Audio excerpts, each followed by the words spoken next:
Welcome to this explainer. We are jumping straight back in time today to the year 1858. I want you to picture the scene, okay? We're in Burnett Township, Dodge County, Wisconsin.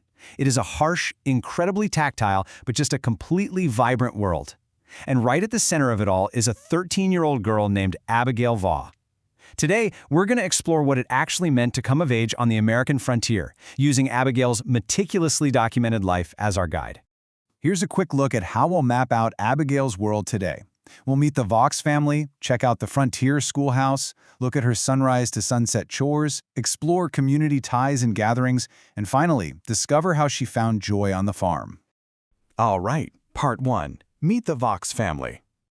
You know, back then, the family unit was literally the pillar of survival and social life. And Abigail's position in her family, it was uniquely transitional. At 13, she's caught right in the middle. She's still kind of considered one of the little ones by her older sisters, but she's also taking on these heavy, absolutely essential responsibilities of young womanhood. Just look at the sheer scale of her family's journey. She was born in 1844 in Aurora, New York, but sometime before 1854, her family packed everything up and made this massive migration out to the Wisconsin frontier. So by the time we drop into her life in 1858, she spent her most formative years growing up in this rugged environment. She is on the absolute cusp of adulthood. I mean, just 3 years later in 1861, she's getting married. So, she's living in the middle of this bustling social ecosystem, guided by her parents, Samuel and Mary Ann. She's constantly looking up to her 19-year-old sister, Mary Almeda, who is already courting and getting ready to leave the nest. She's sharing all her deepest secrets and her daily chores with her 16-year-old sister, Celia Ann. Then you've got her younger brother, James, out helping their dad in the fields, 9-year-old Elizabeth looking up to Abigail as a role model, and, of course, little 4-year-old Amos. He was the household darling that literally everyone doted on. It was a deeply, deeply interdependent household. Moving right along to Section 2, the Frontier Schoolhouse. Think about school today for a second. We think of strict schedules, specific grades, right? But Abigail's education moved at a much more measured, practical pace. It was completely dictated by the environment. Imagine sitting in a simple one-room district schoolhouse. You're not just with kids your own age. Abigail is sitting there with children of vastly different ages, from tiny little ones all the way up to older teens. At the front of the room is a single teacher, usually a young, unmarried woman who just boarded with local families. But the kicker here, attendance wasn't guaranteed. You only went to school when the farm work permitted. This brings us to the incredibly demanding dual curriculum Abigail had to juggle. On the formal schooling side, by 13, she was likely wrapping things up. She could read fluently, sneaking in borrowed newspapers or her mother's well-worn Bible during a rare quiet moment. She had clear handwriting, and she knew enough math to manage household accounts.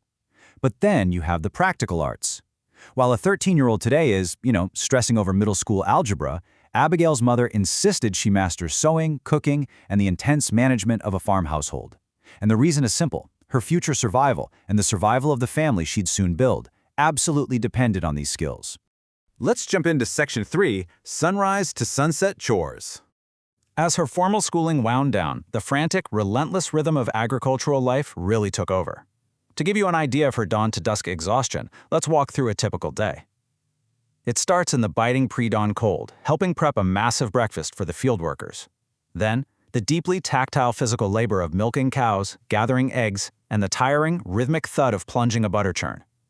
The daytime is eaten up by hauling heavy buckets of water, weeding vegetable rows, canning food for the winter, all while watching her younger siblings.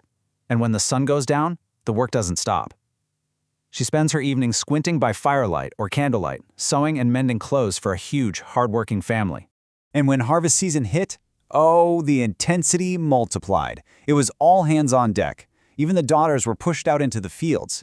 Abigail had to lug heavy water and food out to the exhausted workers, bend over for hours gathering fallen grain, and help dry the hay.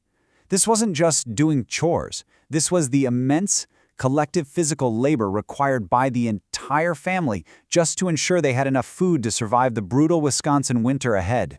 Which brings us to Section 4. Community ties and gatherings.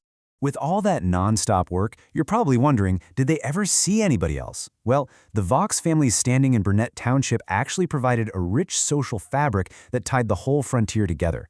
Sunday was the anchor. After 6 days of dirt and sweat, Abigail dressed in her absolute best clothes for church. And yeah, it meant sitting through some very long sermons, but it was treasured. It was the grand weekly gathering. After the service, families would linger. The parents discussed the weather and crops, while the young folks, like Abigail and her sisters, finally got a chance to just talk, flirt, and laugh with their friends. And honestly, the community was brilliant at disguising hard work as social events. Take quilting bees. They were basically needlework masterclasses taught by the older women, but they doubled as the perfect place for bonding and gossip. Husking bees were critical for processing the huge autumn corn harvest, but they turned that back-breaking labor into a full-on community celebration with shared food, loud conversations, and music.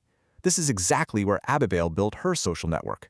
In fact, it was at these very gatherings, amidst the husking bees and church socials, that Abigail met Devier James Lamphere Smith from a nearby community. As we mentioned earlier, 1861 is the year she married him, transitioning fully from the 13-year-old girl we've been talking about today into a frontier wife and mother. Finally, let's look at Section 5, Finding Joy on the Farm. We've talked a lot about the grueling work and the heavy responsibilities, but her life in 1858 was also filled with these simple, vital pleasures that honestly made it all worthwhile. Picture this. It's the dead of a harsh Wisconsin winter. The cold outside is lethal, so the whole family is huddled close to the warm hearth. Her father, Samuel, starts telling tales of his own childhood back in Somerset, England, and the terrifying, dramatic ocean crossing they made to get to America. Even if Abigail had heard these stories 100 times, she and her siblings would sit there wide-eyed, completely captivated by the warmth of family storytelling. Beyond the stories, her free time was painted with really vibrant, joyful moments. Music was everywhere, singing hymns and folk tunes with her mother during evening chores.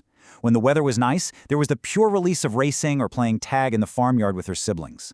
There was the quiet joy of exploring nature around the farm, the total thrill of winter sledding parties with cousins, and of course, the massive celebrations for Christmas and Independence Day. These moments gave her a deeply necessary break from all those pioneer duties. So Abigail Vaux carried the heavy load of frontier survival right on her 13-year-old shoulders, yet she still found time for deep community connection, music, and play.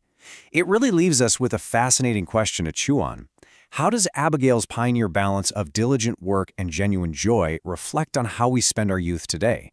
It's a pretty powerful reminder of our timeless human need for balance. Thanks so much for joining me for this explainer, and keep exploring.